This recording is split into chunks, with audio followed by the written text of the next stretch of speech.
মধ্যপ্রাচ্যের বর্তমান পরিস্থিতির জেরে বিদেশে অবস্থানরত নিজ দেশের নাগরিকদের নিরাপদে দেশে ফিরিয়ে আনার প্রয়োজনীয় ব্যবস্থা গ্রহণ অব্যাহত রেখেছে ওমানের পররাষ্ট্র মন্ত্রণালয়।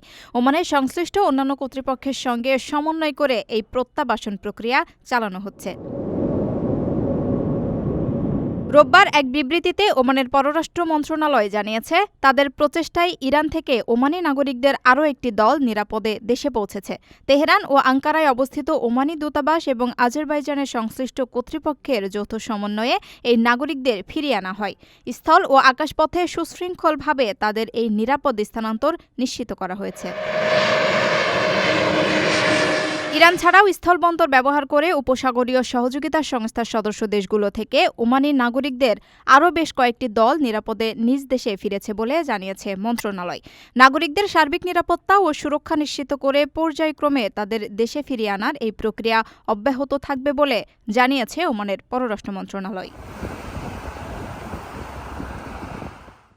রমজানের প্রতিটি মুহূর্ত অমূল্য। লাইনে দাঁড়িয়ে ইবাদতের সময় নষ্ট করবেন কেন? ঘরে বসেই মুহূর্তে টাকা পাঠান প্রিয়জনের কাছে গালফ এক্সচেঞ্জ মোবাইল অ্যাপে।